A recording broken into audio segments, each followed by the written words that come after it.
गीता 18 के श्लोक नंबर 62 में भगवान स्वयं कह रहे हैं कि अर्जुन उस परमेश्वर की शरण में जा जिसकी कृपा से परम शांति व शाश्वत स्थान अर्थात सतलोक को प्राप्त होगा। वो परमेश्वर कौन है, कहाँ है, कैसा है, जानने के लिए कृपया अवश्य सुनिए जगत गुरु तत्वदर्शी संत रामपाल जी महाराज के अमृत वचन।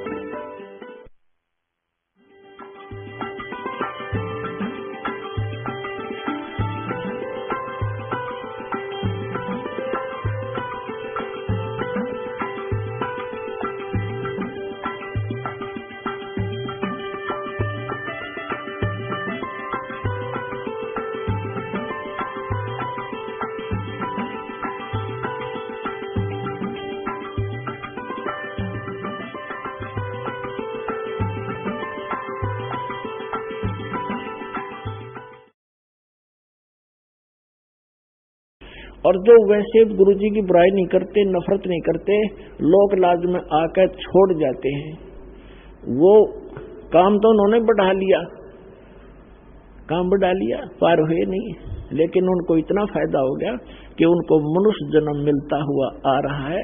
इतना चार्ज करके दयालु आपको। अब वही आत्मा हो आप 64 लाख में से जो सबसे पहले ही आएंगे और उसके बाद पूरे विश्व में परमात्मा का ये ज्ञान फैलेगा।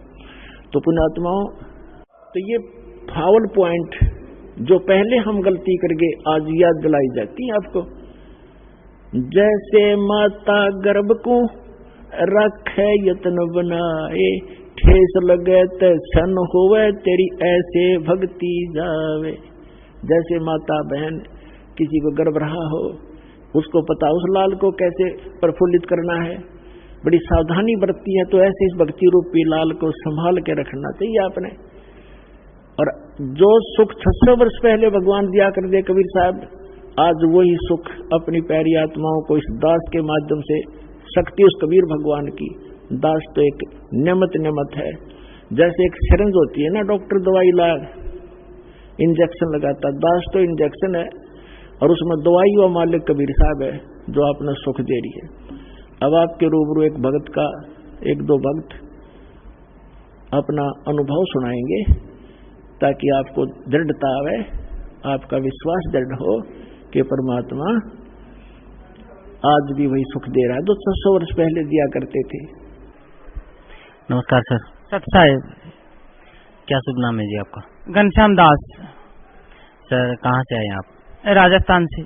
सर क्या काम करते हैं आप? मैं अध्यापक हूँ जी। कौन से सब्जेक्ट के अध्यापक हैं आप? मिडिल क्लास तक सभी विषय पढ़ाता हूँ जी। सर संत रामपाल जी महाराज की शरण में आने से पहले आप कौन सी भक्ति करते थे, क्या साधनाएं करते थे?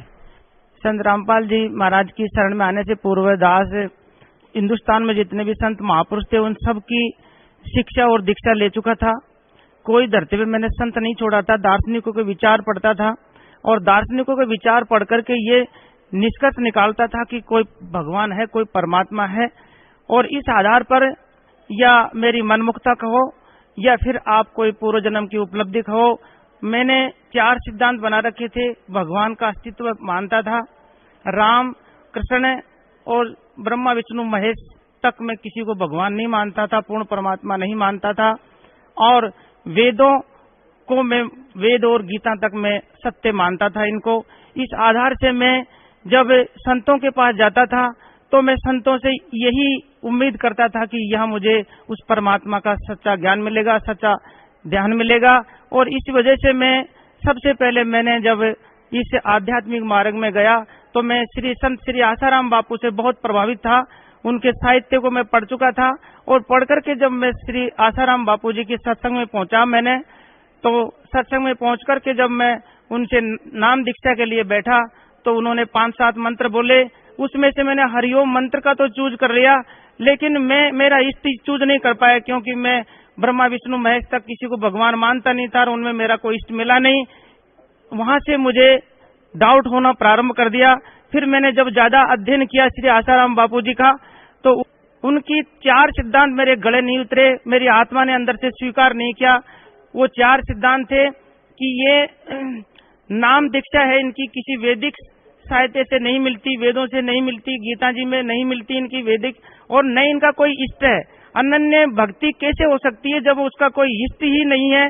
जिस गुरु का कोई इष्ट ही नहीं है तो कैसे भक्ति हो सकती है?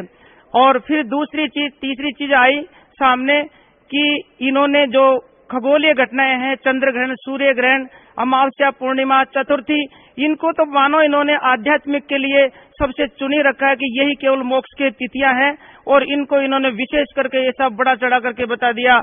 और चतुर्थी का तो इन्होंने इतना महत्व बताया कि अगर चंद्रमा को देख लिया तो बहुत पाप लगता है।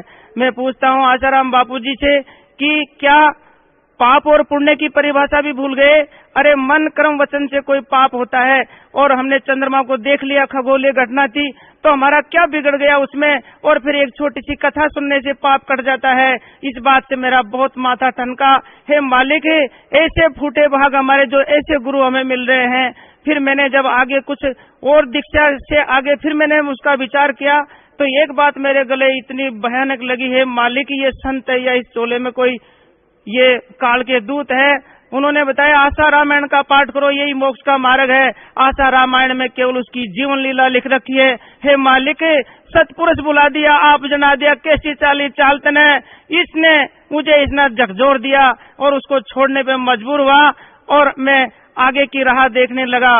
फिर मैंने जब संसार में दृष्टि घुमाई, संतों के बारे में सुना, तो मुझे इसके बाद में भेंट हुई निरंकार जी से। श्री हरदेव सिंह जी महाराज से मेरा वास्ता हुआ, उनसे मेरा आमने सामने बात हुई।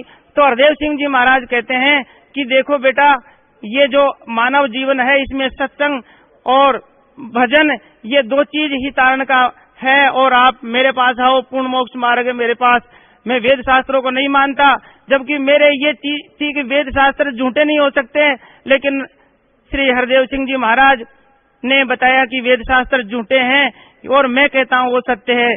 मैंने जब उनकी देखा कि आप क्या सत्य बताते हैं, मैंने उनकी जब किताबें पढ़ी, साहित्य पढ़ा, तो साहित्य में क्या बताते वो? सुबह उठे श्री महाराज जी, सुबह उठे और उन्होंने मंजन किया, श्री इधर से उधर टहले, घूमने गए, फिर चाय नाश्ता किया, और फिर आगे किसी भक्त के घर गए, धन सतगुरु निरंकार जी। इस प्रकार से उन्होंने मुझे एक नाम दिया, एक तू ही निरंकार, मैं तेरी शरण मैनू बख्श दे। और उन्होंने इस तरह से भक्ति देकर के मुझे कल्याण मार्ग पर लगाया, लेकिन मेरे गले वो भक्ति 1% भी नहीं उतरी। आगे जब उन्होंने 2 शब्दों पर उन्होंने 2 तत्वों को उन्होंने सिद्ध किया कि एक तो शरीर है और एक आत्मा है। शरीर को भोजन चाहिए और आत्मा को सत्संग चाहिए। सत्संग मिल गया, हो गया इसका कल्याण, और शरीर को भोजन दो। जब आगे मैंने खुलासा करके पूछा कि क्या भोजन में कुछ भी खा सकते हैं, तो उन्होंने बताया कि जरूरी तो है कि कुछ भी खा सकते हो, ऐसा नहीं है, कुछ नियम है, लेकिन फिर भी परमात्मा ने इसके लिए एक दरवाजा खुला छोड़ा है कि जैसे ऐसे देश में या दक्षिणी भारत मानो, या ऐसे मांसाहारी देश जहाँ पर मांस खाना बहुत जरूरी होता है, तो वो मांसाहारी लोग भी भक्ति कर सकते हैं, वो सत्संग में आ सकते हैं और उनका कल्याण करवा सकते हैं। तब मेरे ये चीज बिल्कुल गले न उतरे। हे मालिक, ऐसे संत जो मांसाहारी व्यक्ति को भी ये आध्यात्मिक मार्ग में जोड़ करके और कल्याण कर देंगे, ये कैसे हो सकता है? और फिर उन्होंने इस बात को भी उन्होंने सिद्ध करने के लिए कई तरह के उदाहरण दे डाले, लेकिन मेरे वो चीज गले नहीं उतरी। रोग एक, औषधि एक, तो परहेज भी एक ही होना चाहिए। क्रिकेट का मैच भी जैसे चाहे यहाँ खेलो, स्टेट लेवल पे चाहे इंटरनेशनल लेवल पे जाओ, नियम सबके एक होते हैं, तो भक्ति के नियम सबके लिए एक होते हैं। फिर यहाँ से भी मेरा मन उजट गया, और फिर आगे ये सोचा ये मालिक कोई संत मिलेगा या नहीं मिलेगा। इसके बाद में श्री अभिलाष दास जी, जो ब्रह्मपुर इलाहाबाद में उनका आश्रम है, वो कबीरपंथी नाम से था, और मैं परमात्मा की वाणी पढ़ा करता था कि जिन हरि जैसा सुमरियाता को तैसा लाभ, ओ सा प्यासन भागी जब लग धसे नहीं आप। ऐसी वाणी राम नाम सुमरण करो जब लग घट में प्राण, कबू तो दीन दयाल की भनक पड़ेगी कान।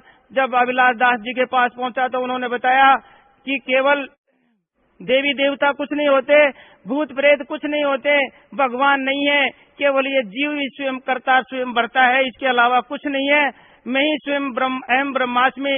इस प्रकार से कई उन्होंने वेद शास्त्रों के श्लोक जो उसकी अज्ञान सोच को सिद्ध करने के लिए बताए और उस आधार पर उन्होंने भक्ति दी। तू अखंड है, अविनाशी है, शुद्ध चेतन सर्व आत्मा है और तू केवल ध्यान करो, श्वास पर अपना ध्यान टिकाओ और अपना कल्याण कराओ।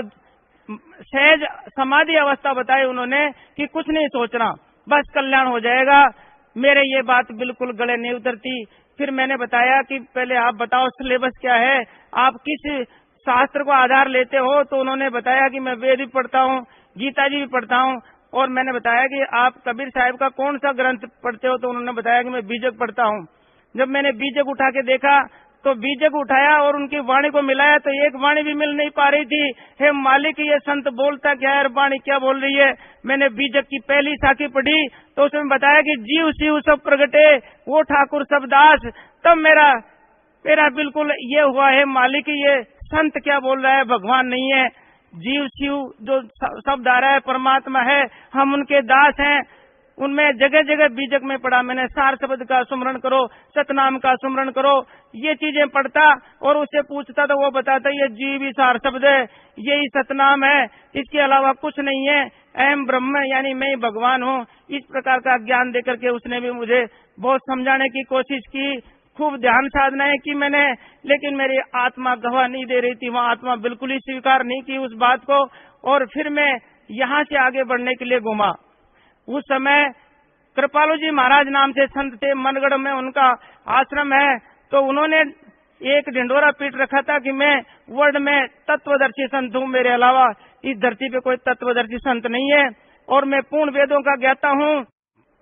मैंने जितने भी शंकराचार्य हुए हैं उनकी वाणी में मतभेद है, लेकिन मैंने उस मतभेद को सारा निकाल करके एक कर लिया है। उन्होंने उसकी सबसे पहले बताया कि हमारा हिंदू धर्म का गढ़ है काशी में, काशी विद्वत परिषद में 500 विद्वान डिलेट बैठते हैं, अलग अलग शास्त्र के, अलग अलग पुराण के, और मैंने सबको पढ़ा है, सबको जाना है और मेरे अंदर वो परमात्मा स्वयं आकर के विराजमान है और मुझे वही मार्गदर्शन कर रहे हैं।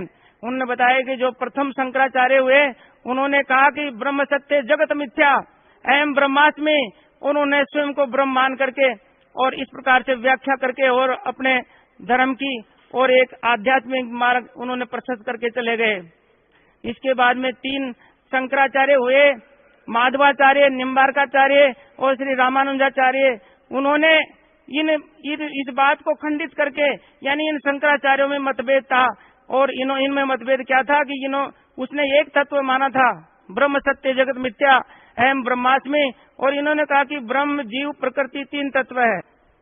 तो रामानंद जी उसी साधना से किया करते थे। तब मैंने देखा कि इन महापुरुषों में भी मतभेद है, ये वेदों को समझ नहीं पाए, हो सकता है इनके दिमाग में नहीं बैठी वो बात। तो श्री तत्वदर्शी संत श्री कृपालु जी महाराज बोले कि मैंने इनमें समन्वय कर लिया। बोले जी आपने कैसे कर लिया? बोले 3 तत्व नित्य और अनादि सिद्ध है, इसमें ब्रह्म मुख्य है, जीव और प्रकृति इनमें एक दूसरे ने किसी को किसी से बढ़ाया नहीं, स्वयं सिद्ध है, ये अपने आप बने बनाए हैं, इनमें किसी ने किसी को बनाया नहीं है। इसलिए हमको माया को यानी प्रकृति को जान करके छोड़ देना है और ब्रह्म को पहचान लेना है, जान लेने से हमारा कल्याण हो जाएगा। तो मैंने जानने की कोशिश की। उन्होंने एक डोज 21 दिन में देता है, वो एक प्रवचन की श्रृंखला 21 दिन में सुनाता है। मैंने डबल डोज ली 42 दिन की और समझने की कोशिश की कि जानने से मुक्ति हो जाएगी परमात्मा को, यानी ब्रह्म को जान लिया तो मेरी मुक्ति हो जाएगी, क्योंकि ब्रह्मा विष्णु महेश से आगे का ज्ञान था वो, और वो मेरे कुछ हृदय में बैठना प्रारंभ किया। लेकिन आखिरकार उन्होंने जब ये सारी चीजें समझाई और फिर मैंने बताया कि मंत्र क्या है, तो उन्होंने बताया राधे राधे बोला करो और रूप ध्यान करो। मैंने पूछा परमात्मा है कैसा? बोले निराकार है। अब रूप ध्यान 2.5 घंटे वो सुबह 2.5 घंटे शाम को बताया करते थे। और रूप ध्यान में क्या करते थे? मैंने कहा जी क्या करना है? बोले बेटा श्री कृष्ण का आप काल्पनिक चित्र बनाओ मन में और उसको आप जी मर्जी बनाओ, चाहे छोटा बनाओ बच्चा, चाहे जवान बनाओ, चाहे बूढ़ा बनाओ। लेकिन अगर छोटा बच्चा बनाओगे तो उसका आलिंगन भी कर लोगे।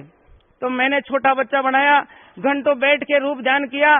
तब मैंने एक दिन विचार किया, है मालिक, ये परमात्मा को निराकार बता रहा है और साधना साकार बता रहा है, यानी रूप ध्यान करवा रहा है। मेरा दिमाग यहाँ से उजट गया, मालिक तेरा सही पता आप भी नहीं मिल पाया।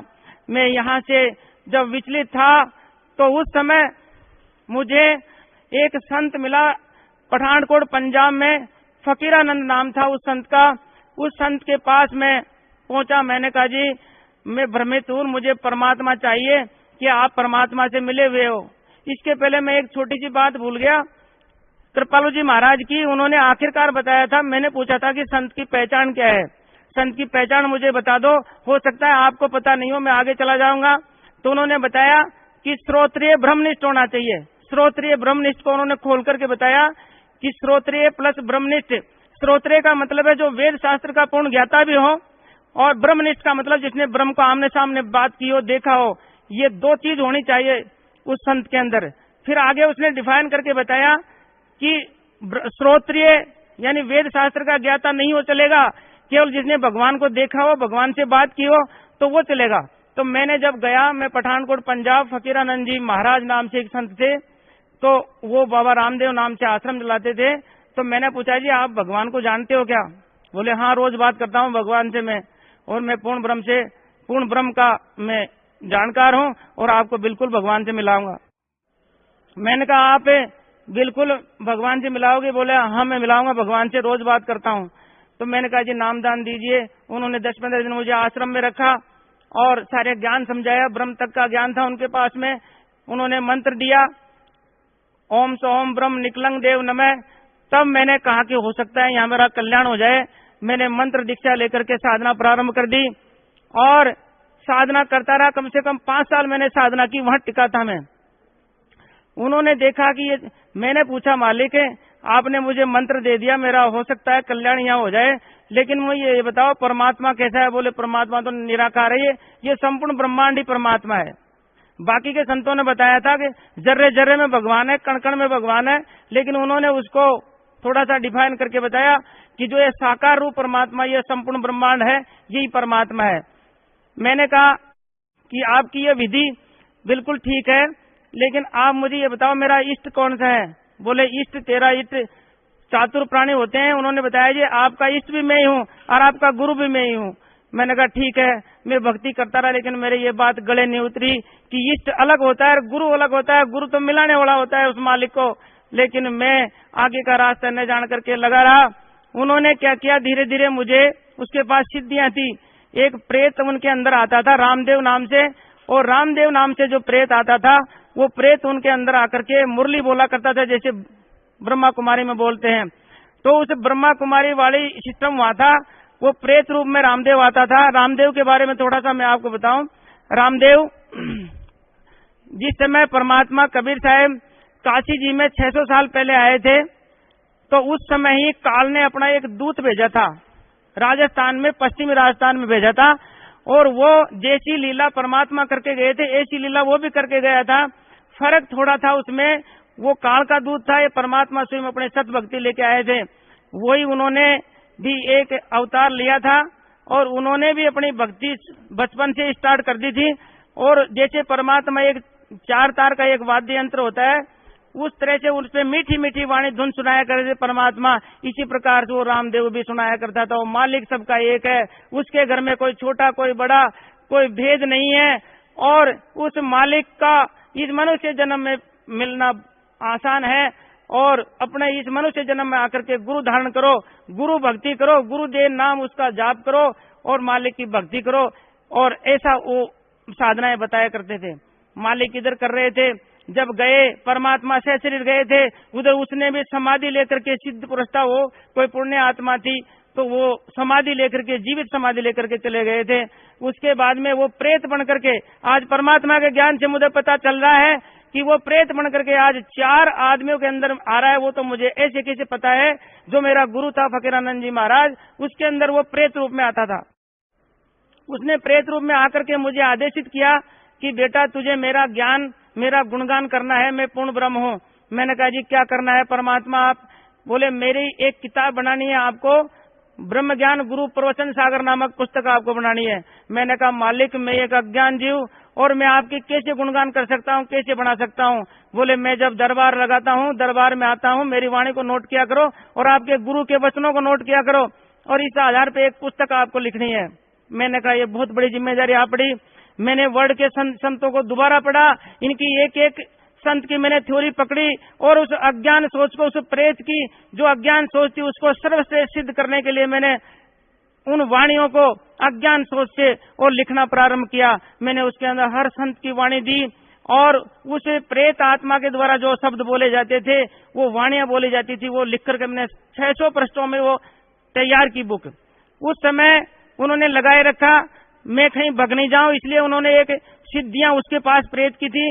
एक सिद्धि का पता नहीं मुझे सिद्धि दी थी या उन्होंने शक्ति दी थी, लेकिन मेरे हाथ से कोई शक्ति निकलती थी और मेरे आगे भी उन्होंने लाइन लगा दी आदमियों की कि आप इनको ठीक करो। तो मैं हाथ घुमाता था मरीज के ऊपर, ठीक होता था 1 दिन के लिए, 2 दिन के लिए, कोई 3 घंटे के लिए। लेकिन उस समय तो मैं इतना अहंकार हो गया मुझे कि ये क्या हो रहा है, ये सिद्धि मेरे पास भी आ गई। और जब मैं देखता था किसी को ठीक नहीं होता था तो मैं कहता मेरे सामने दौड़ के दिखाओ, अगर किसी को कोई दर्द है तो मैं मेरे मालिक से पूछूंगा, मेरे गुरु से पूछूंगा क्यों नहीं ठीक हुआ।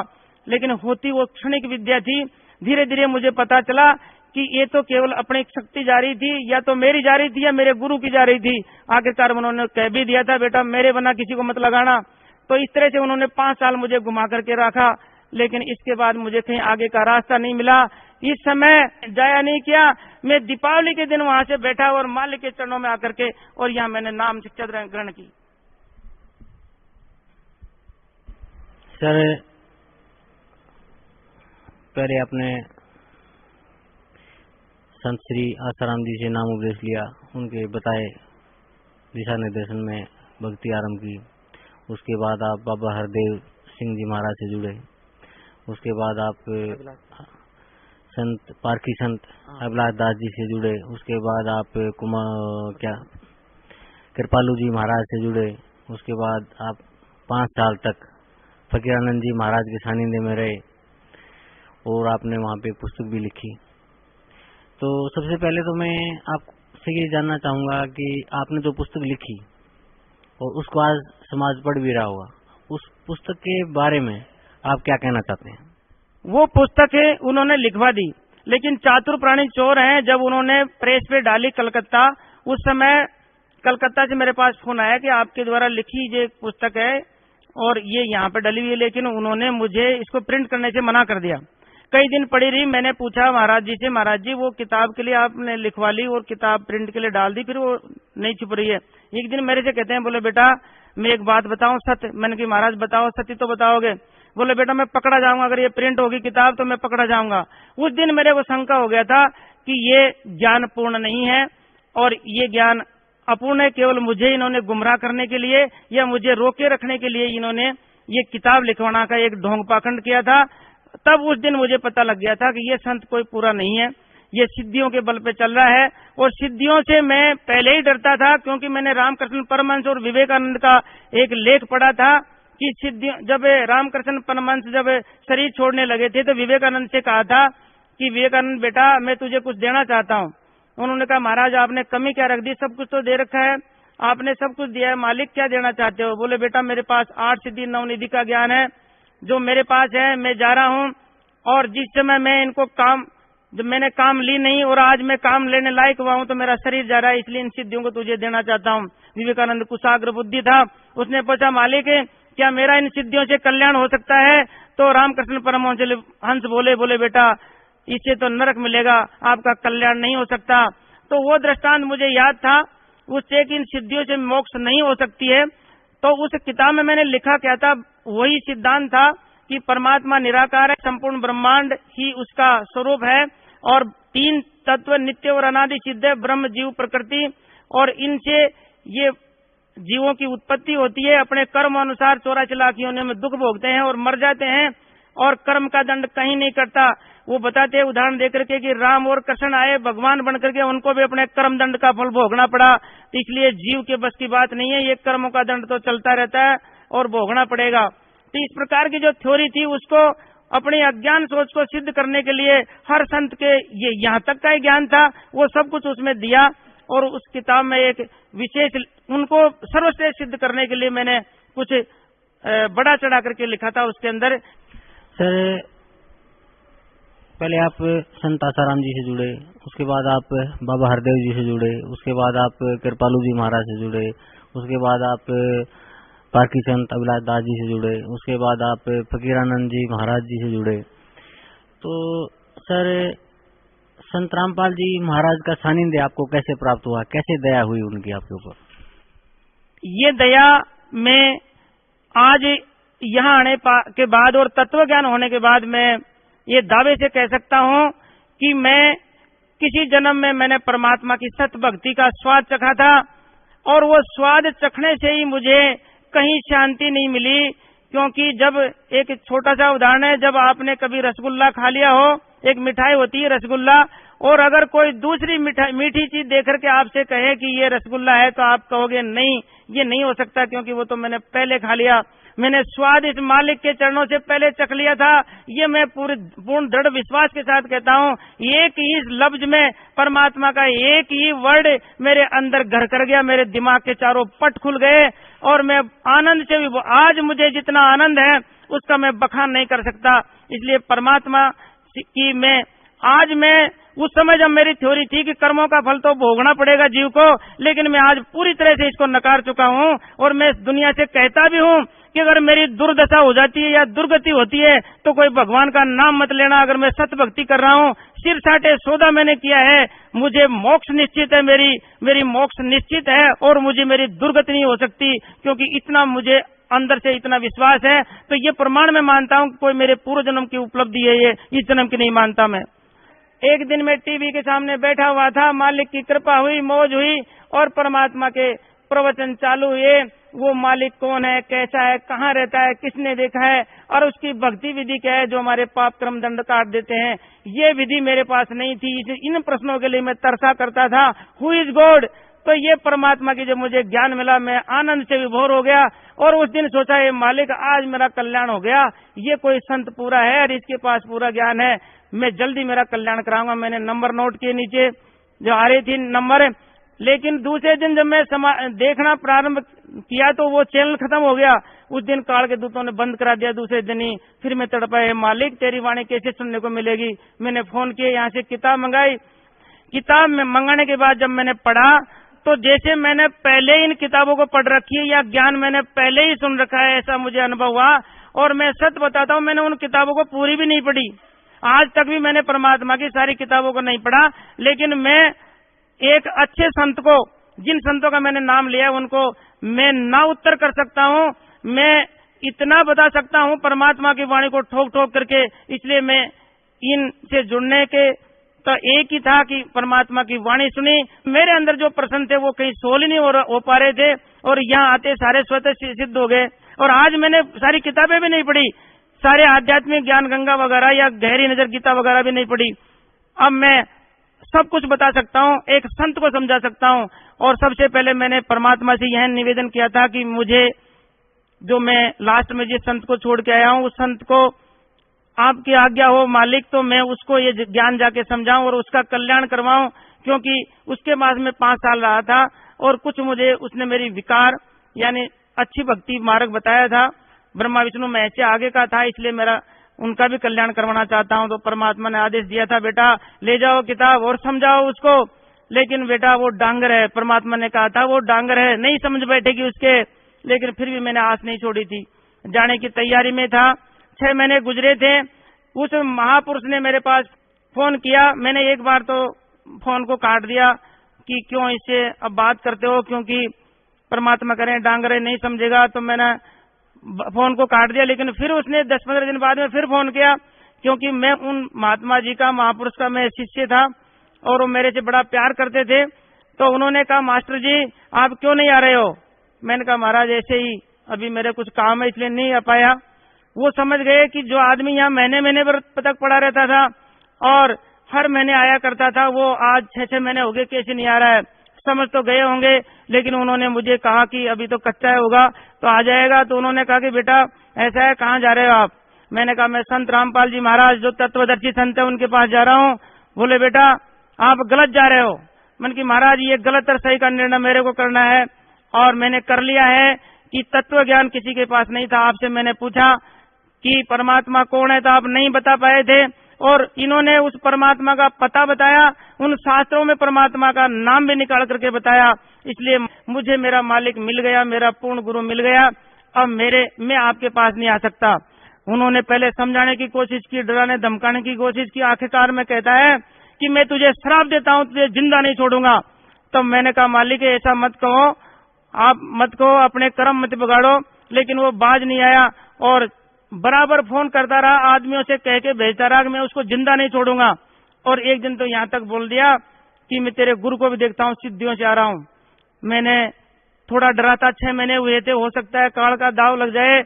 मैंने मालिक के चरणों में आके अरदास लगाई, मालिक ऐसे मेरे जो पूर्व संत है वो ऐसी वाणी बोल रहा है। परमात्मा कहते हैं बेटा तू जिसको गुरु मानता था वो तो कसाई है।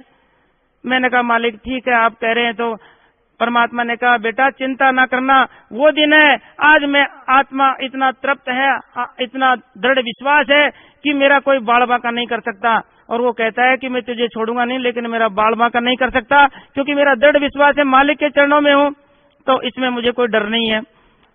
अब मैं आगे जो मालिक की कृपा है, मैं हरदम सेवा में रहता हूँ मालिक के चरणों से और हरदम मैं इनके गुणगान करता रहता हूँ। सर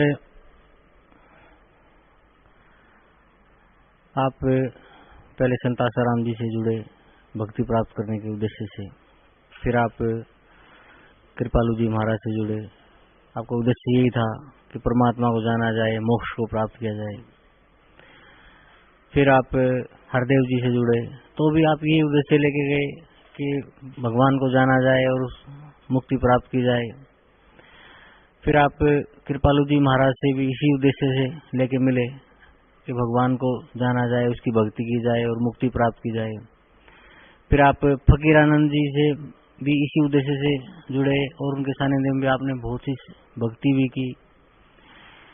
तो सर आपको वहाँ कोई आध्यात्मिक लाभ, जहाँ तक आप बता रहे हैं कि आपको नहीं हुआ, और जो भी वो बता रहे थे भ्रमित करने वाली पूजाएं आपको बताई उन्होंने। तो सर संत रामपाल जी महाराज के सानिध्य में आप आए, उनके दिशा निर्देशन में, परम संत सतगुरु रामपाल जी महाराज के दिशा निर्देशन में आपने भक्ति शुरू की। तो उस भक्ति का आपको क्या लाभ मिला? भक्ति से मुझे लाभ मिला, आध्यात्मिक के लाभ तो आप देख ही रहे हो कि मेरी आत्मा कितनी पूर्ण है, कितनी आनंदित है। इसका बखान तो मैं शब्दों में कर ही नहीं सकता। दैहिक, देविक, भौतिक यानी आध्यात्मिक लाभ मुझे बहुत हुआ। शारीरिक कष्ट मेरे को शरीर में मेरे कुछ नहीं था और मेरी भक्तमती के बीमारियों की कमी नहीं थी। तो मैं तो मेरा कल्याण करवाने के लिए, लेकिन भक्तमती मेरे जितने भी संतों के मैं गया, भक्तमती साथ में जाती थी। और जब मैं यहाँ आया था तब मेरे वो साथ में नहीं आई थी, और फिर जब मैं दूसरे महीने आया था तब वो मेरे साथ में आई थी। तो परमात्मा से नाम लिया, तब उसके शरीर में कोई ऐसी बीमारी नहीं थी जो नहीं हो, सारा शरीर रोगों का घर था। एक बीमारी तो ऐसी थी कि वो दम घुट के श्वास निकल जाता था, वो कई मिनट तक श्वास नहीं आता था अंदर। तो मैं सोचता था ये कभी भी मर सकती है, और उन महापुरुषों से उनका कुछ भी फायदा नहीं हो रहा था। वो तो उनकी बात थी। तब यहाँ आए परमात्मा के चरणों में, परमात्मा से भक्तमती ने कहा परमात्मा मेरे शरीर में बहुत बीमारियां हैं मालिक, मैं दवाइयां बहुत खाती हूँ, तो मालिक दवाई छोड़ दूं। परमात्मा ने कहा बेटा दवाई मत छोड़ना, मैं आपसे कहूंगा जब छोड़ना दवाई लेते रहना दवाई। दूसरे महीने जब आने को तैयार हुए तो भक्तमती ने सोच रही थी कि परमात्मा के यहाँ चलूंगी, खीर बनती है वहाँ खीर भी नहीं खाऊंगी मैं, तो ऐसे सोच रही थी। उस दिन मालिक रात को गए, रात को पहुंचे भक्तमती के सामने और भक्तमती से कहते हैं बेटा कुछ नहीं होगा, खीर खानी है तुझे। और मालिक ने वहीं अपने हाथ से चम्मच से खीर खिलाई। सुबह रोती हुई उठी और कह रही है कि रात परमात्मा आए, मुझे अपने हाथों से चम्मच से खीर खिलाया और मेरे आज सारा शरीर ठीक है, जैसे मेरा कोई बीमारी नहीं थी। और जो वो दम घुटती थी वो सारी बंद हो गई और शरीर में और जो दुख थे वो भी ठीक होते गए और आज वो पूर्ण स्वस्थ है। इसलिए वो लाभ भी आपके सामने है।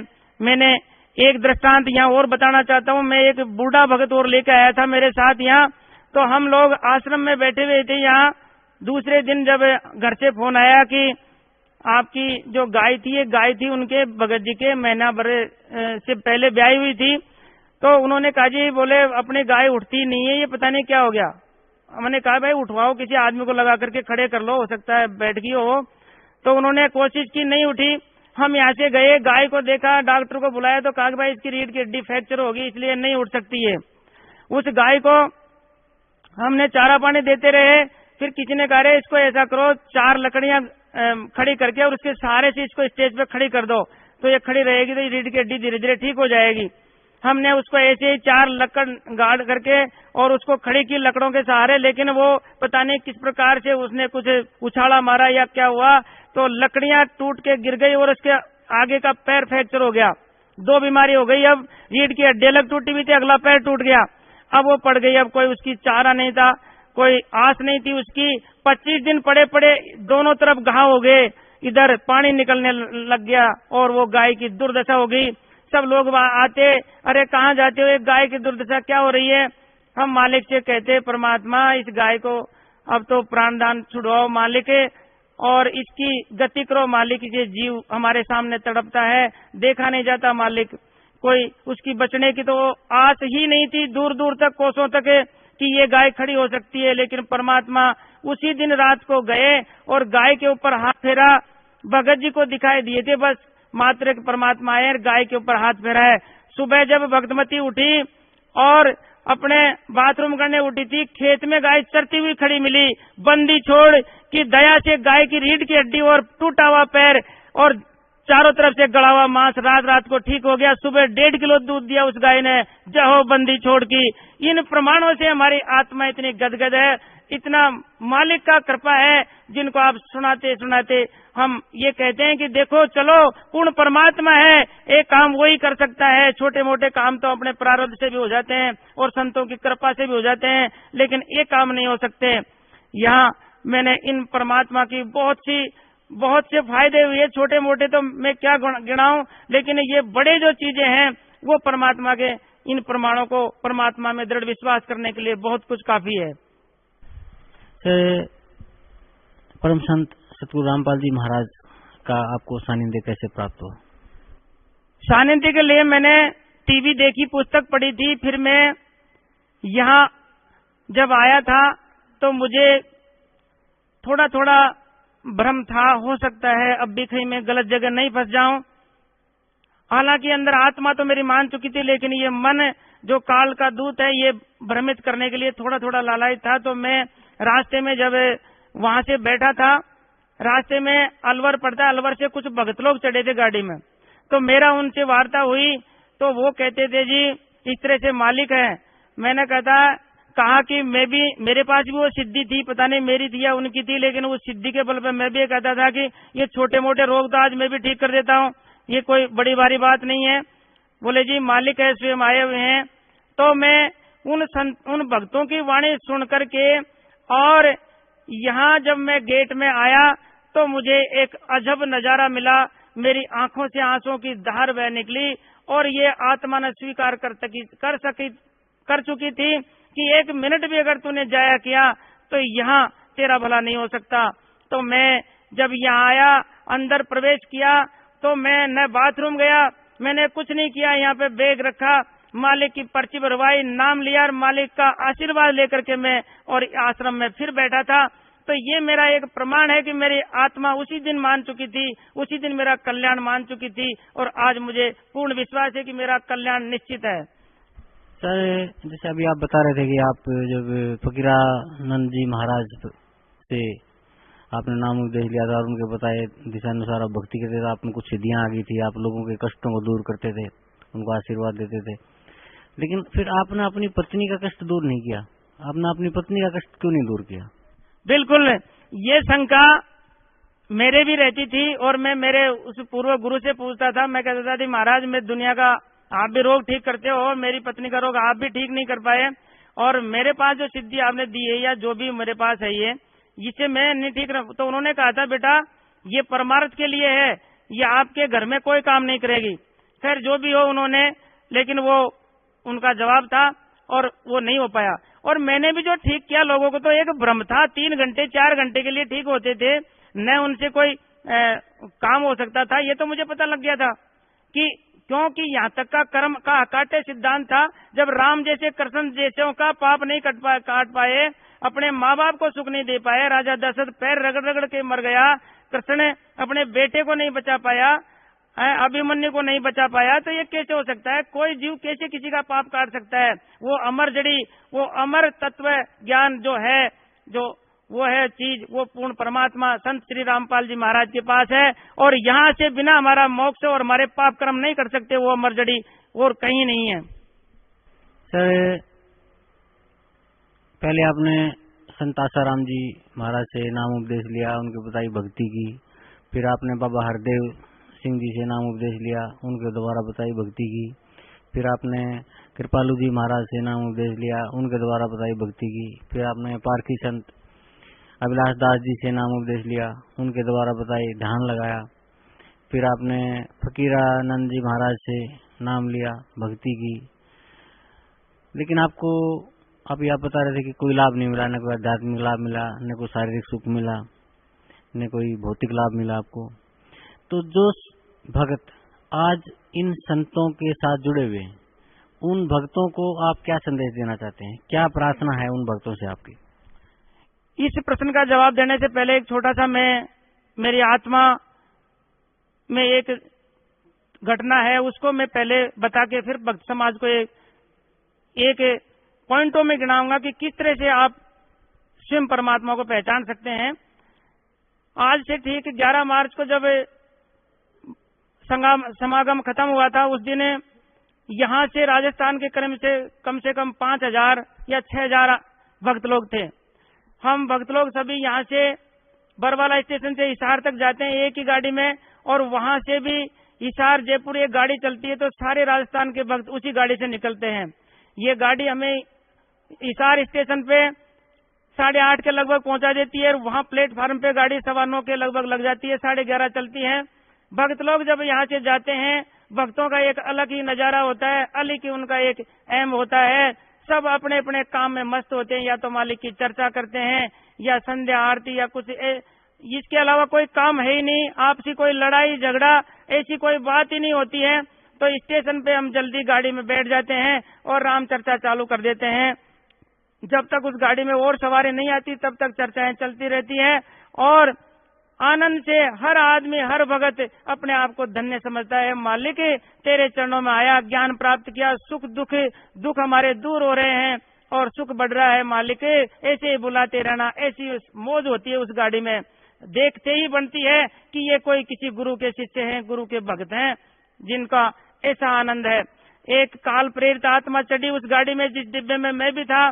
मैं उस डिब्बे में 3 तरह के काम हो रहे थे। कोई संध्या आरती कर रहा था, कोई भोजन खा रहा था, कोई राम चर्चा कर रहा था, और मैं भी उस एक ऊपर वाली सीट पे लेटा लेटा राम का नाम ले रहा था। काल प्रेरित आत्मा आई, उसको सहन नहीं हो पाई वो चीज, और उसने कुछ बोलना प्रारंभ किया।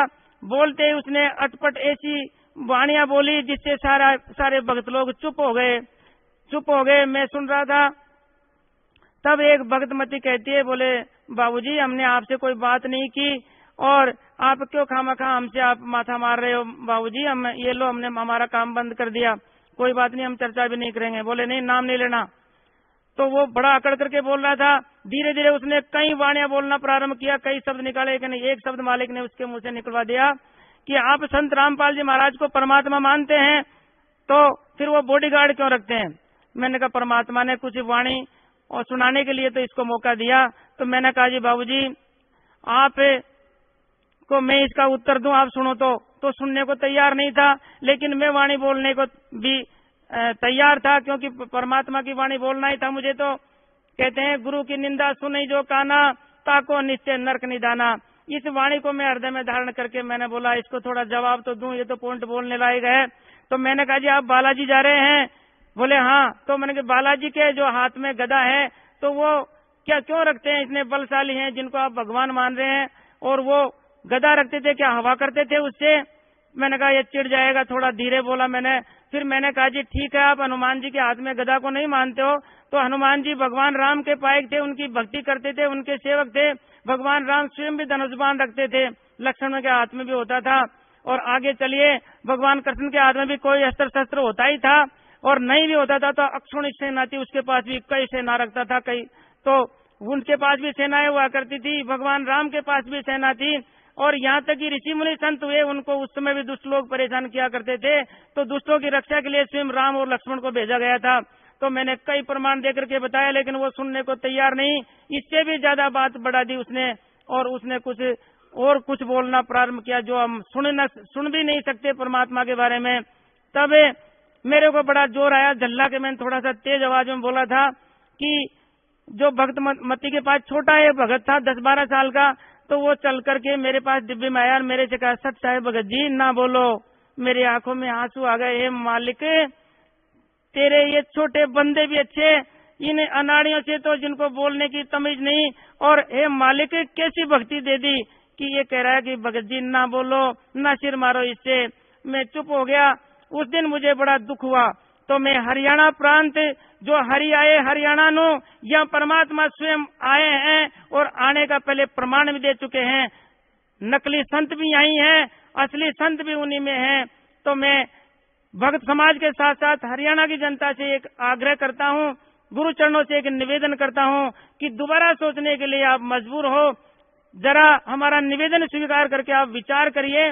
4 बिंदु है सोचने लायक जो हमारी बुद्धि को बदल सकते हैं।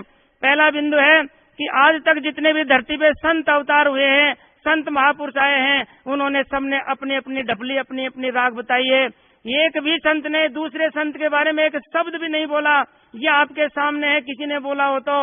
न किसी ने अपनी भक्ति को ही श्रेष्ठ बताया। वो कहते हैं जी कहाँ जा रहे हो? बोले आसाराम जी। बोले वो भी ठीक है। बोले तुम कहाँ जा रहे हो? बोले धन सदगुरु, वो भी ठीक है। किसी भी संत ने एक संत के बारे में एक शब्द भी नहीं बोला। तो ये प्रमाण है कि परमात्मा ने यहाँ हर संत को बेनकाब किया, हर संत का पर्दाफाश किया, उसकी किताब से, उसकी थ्योरी, उसी के प्रैक्टिकल से। ये कम सबूत नहीं है। और परमात्मा ने दूध का दूध और पानी का पानी करके बता दिया, नंबर 1। नंबर 2 पे हु इज गॉड, परमात्मा कौन है? हमारे धर्म शास्त्रों में सारे कुरान, बाइबल, सब पवित्र ग्रंथों से प्रमाणित कर दिया कि who is God, Kabir is God. तो ये जो हमारे कुरान पढ़ने वाले मुल्ला और काजी कई पीढ़ियों से मर गए, 1450 साल हो गई, लेकिन उनको कुरान का कैसा भी पता नहीं था। वेदों को ऋषि मुनि और संत पढ़ के चले गए, अपने अपने सिद्धांत दे करके चले गए, लेकिन उनको परमात्मा का नाम का पता नहीं लगा। और वो कबीर मनीषी, कबीर देव नाम से वेदों के अंदर प्रमाण है और कुरान के अंदर प्रमाण है। गुरु ग्रंथ साहिब को पढ़ते पढ़ते सिख धर्म के कितने ही धर्म गुरु जो चले गए, और एक गुरु ग्रंथ साहिब को उन्होंने मान करके उन्हें ये सिद्ध नहीं कर पाए कि गुरु नानक साहब का गुरु कौन था और वो भगवान कौन है जिसकी भक्ति विधि है। तो इन सारे ग्रंथों से प्रमाणित जो है, उनको भी आप अपनी बुद्धि को बदलने के लिए, हमारा मोतियाबंद ठीक होने के लिए, ये प्रमाण भी कोई कम नहीं है कि परमात्मा ने सभी धर्म ग्रंथों के उन्हीं के जगह उन्होंने परमात्मा का नाम तक निकाल के बता दिया और उसकी विधि के लिए बता दिया कि उसकी विधि किसी तत्वदर्शी संत से पूछ ले। और मुसलमान धर्म के ग्रंथ में बताया कि उसकी खबर किसी बाखबर से जाके पूछे, इलम वाले से, वो बताएगा, मैं नहीं जानता। तो ये प्रमाण भी कोई कम नहीं है। तीसरा प्रमाण है कि परमात्मा जो हमारे जिन संतों से परमात्मा मिला है, उन संतों की वाणी पढ़ करके भी हम हमारा अंदाज लगा सकते हैं कि जिनको परमात्मा मिला है उन्होंने कौन सा नाम भजन किया है और उनका गुरु कौन सा था। इससे भी हम प्रमाणित कर सकते हैं। चौथा है नेत्राडेमस नाम से, जो फ्रांस का जो दार्शनिक है, ठीक 450 साल पहले दहाड़ करके कह रहा है, उस समय तो हरियाणा का कहीं नामो निशान में नहीं था और परमात्मा संत रामपाल जी महाराज का भी कहीं जन्म नहीं था। 450 साल बहुत पुरानी बात होती है। उस समय वो दिल ठोक करके कह रहा है कि एक हरियाणा प्रांत है और उसमें एक किसान घर में एक संत का जन्म होगा और वो सायरन नाम होगा और वो दहाड़ करके बोलेगा, सब संत महापुरुष उसके आगे पूंछ दुबाते फिरेंगे, छुपते फिरेंगे वो संत तारणहार होगा, उसका एक झंडा होगा, एक भक्ति विधि होगी। उस संत को मैं 450 साल पहले लेट करके प्रणाम करता हूँ और आगाह करता हूँ कि कोई उस संत की निंदा मत करना, पाप का भागी मत बन जाना। वो तारणहार संत है, उसके चरणों में जाकर के और भक्ति विधि ग्रहण करके और अपना कल्याण करवाना। तो ये प्रमाण भी कोई कम नहीं है, क्योंकि वो दार्शनिक था, वो किसी धर्म का नहीं था, न वो हिंदू धर्म को मानता था। ये प्रमाण भी काफी है। इस प्रकार से इन प्रमाणों को देखते हुए मैं सभी भक्त समाज से निवेदन करता हूँ कि सभी इन प्रमाणों को देख करके नया प्रमाण और देखिए। डॉक्टर जाकिर नाइक जो एक धर्म प्रवक्ता है, मुसलमान धर्म का प्रवक्ता माना जाता है, और धाड़ धाड़ करके बोल रहा है कि मेरी चुनौती है, अगर कोई मुझे हरा दे। परमात्मा संत श्री रामपाल जी महाराज ने उनकी चुनौती स्वीकार की, उन्होंने टाइम लिया, टाइम दिया, लेकिन आज देखिए, आज 20 दिन हो गए, वो कहीं सामने नहीं आ रहा, उसका कहीं पता नहीं है। मीडिया वाले तक परेशान है कि वो जवाब देने की बजाय कहीं सामने नहीं दिखाई दे रहा। ये प्रमाण क्या हमारे इस मोतियाबिंद के ऑपरेशन के लिए कम है? इसलिए मैं भक्त समाज से पुनः निवेदन करता हूँ कि अपना मोतियाबिंद का ऑपरेशन करवाने के लिए इन बिंदुओं पर विचार करो और विचार करके और परमात्मा के शरण में आओ। परमात्मा कह रहे हैं मेरा सब मेरे से हैं, कोई मेरा दुश्मन थोड़े ये। परमात्मा कह रहे हैं मेरे बच्चे हैं, हो सकता है इन्होंने ज्यादा पी रखी है, काल ने ज्यादा पिला रखी है, एक दिन इनको सोधी आएगी और ये अपने पिता को पहचानेंगे और अपना कल्याण करवा लेंगे। मैं इतना कह के और समाप्त करता हूँ। सत साहेब। सर, परम संत सतगुरु रामपाल जी महाराज ने विश्व के सभी धर्म गुरुओं को शास्त्रार्थ के लिए आमंत्रित किया है, तो ये सुन के आपको कैसा लगता है? यही एक बिंदु है जो मुझे यहाँ तक खींच के लाया था, क्योंकि मैं देखता था हर संत के पास गया था, मैं पूछता था एक दूसरे संत के बारे में, तो कोई एक शब्द भी बोलने को तैयार नहीं था। और यही वाणी परमात्मा की जो इन्होंने सारे उन्हीं के सदग्रंथों से उन्हीं को बेनकाब किया है, उन्हीं की वाणी से उनकी थ्योरी और प्रैक्टिकल मिला दी, और एक शब्द भी उससे ज्यादा नहीं बोले परमात्मा, और उन्हीं से उनको फाल्ट सिद्ध कर दिया। तो ये कोई कम प्रमाणित है? ये प्रमाण सुनकर के मेरी आत्मा विभोर हो जाती है, आनंदित हो जाती है, और हमारा विश्वास दृढ़ और गहरा होता जाता है, और इस भाव भक्ति में डूबने के लिए काफी है। ये इतना आनंददायक शब्द होता है परमात्मा का। सर, जैसा कि अभी आप बता रहे थे कि मुसलमान धर्म के प्रवक्ता डॉक्टर जाकिर नाइक जी ने हिंदुस्तान के सभी धर्म गुरुओं को, सभी मंत्रियों को, सभी आचार्य, सभी शंकराचार्यों को शास्त्रार्थ के लिए चुनौती दी थी, और किसी ने उनकी चुनौती को स्वीकार नहीं किया। तो परम संत सतगुरु रामपाल जी महाराज ने उनकी चुनौती को स्वीकार किया। तो जब आपको पता चला कि जगत गुरु तत्वदर्शी संत सतगुरु रामपाल जी महाराज ने डॉक्टर जाकिर नाइक की चुनौती को स्वीकार किया है, तो कैसा महसूस कर रहे थे उस टाइम आप? उस समय मैं इतना महसूस कर रहा था, हे मालिक, मुझे पता तो था ही कि वो एक प्रश्न का जवाब भी नहीं दे सकता। उस समय मेरे पास 10-20 भक्त बैठे हुए थे, और उस समय मैं मेरे गांव में ही था। तो यहाँ से सूचना गई थी फोन पे कि इस तरह से कोई डॉक्टर जाकिर नाम का एक मुसलमान प्रवक्ता संत है और उन्होंने चुनौती दी है। तो एक भक्त बोला, भक्त तो नहीं था, साधारण व्यक्ति था, तो उन्होंने कहा जी, बोले आपके महाराज जी को कुरान पढ़नी पड़ेगी, तब जाके जवाब देना पड़ेगा। मैंने कहा जी, आप जानते नहीं, परमात्मा स्वयं की ये किताब तो क्या उन्होंने जो ऊपर से पढ़ी है, मेरे परमात्मा अंदर से खोल खोल करके और सन 94 से बता रहे हैं, इसलिए उनको पढ़ने की जरूरत का है। सारे तर्क है, सारे प्रमाण है, और वो स्वयं परमात्मा है।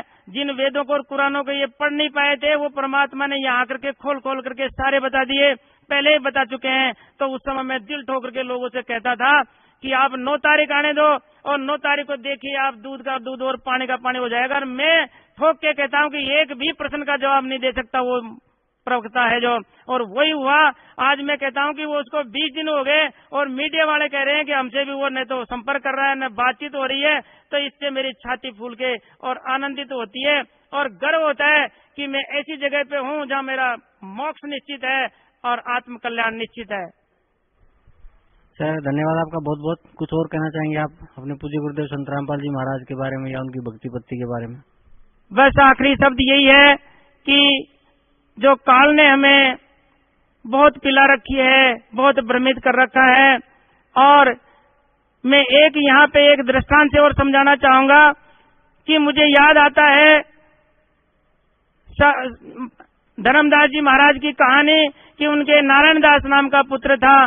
तो हमेशा धर्मदास जी कहा करते थे परमात्मा से, परमात्मा मेरा एक ही बेटा है, इसको कल्याण करो मालिक, इसको चरणों में लगाओ। तब कहते थे परमात्मा बेटा ये नहीं लग सकता, ये काल का भेजा दूत है, क्योंकि परमात्मा को पता था, परमात्मा सब जानते थे और काल भी ये जानता था कि धर्मदास परमात्मा के चरण में जाएगा, और काल ने अपना दूत पहले उसके घर में भेज दिया था, तो वो नहीं पहचान पाया था। और उसी तरह से परमात्मा को पता है, यानी काल को भी पता है कि परमात्मा जब आएगा या अपना अवतार भेजेगा या सद्ज्ञान देगा तो हरियाणा से स्टार्ट करेगा। इसलिए काल ने यहाँ भेज करके, मैं ये कहता हूँ कि हरियाणा की जनता को 100 साल पीछे भेज दिया। 100 साल जो हमारा देश या वर्ल्ड 100 साल आगे चल रहा है, हरियाणा पीछे चल रहा है। आज भी 80% हरियाणा के लोग झाड़ और फूंक में विश्वास करते हैं। राजस्थान में जितने भी देवी देवता है उनके सारे चक्कर लगा रहे हैं। ये ट्रेन जाती है उसमें देखते हैं कोई बालाजी के जा रहा है और कहीं प्रेत के जा रहा है, कहीं भूतों के जा रहे हैं। तो ये काल प्रेरित है।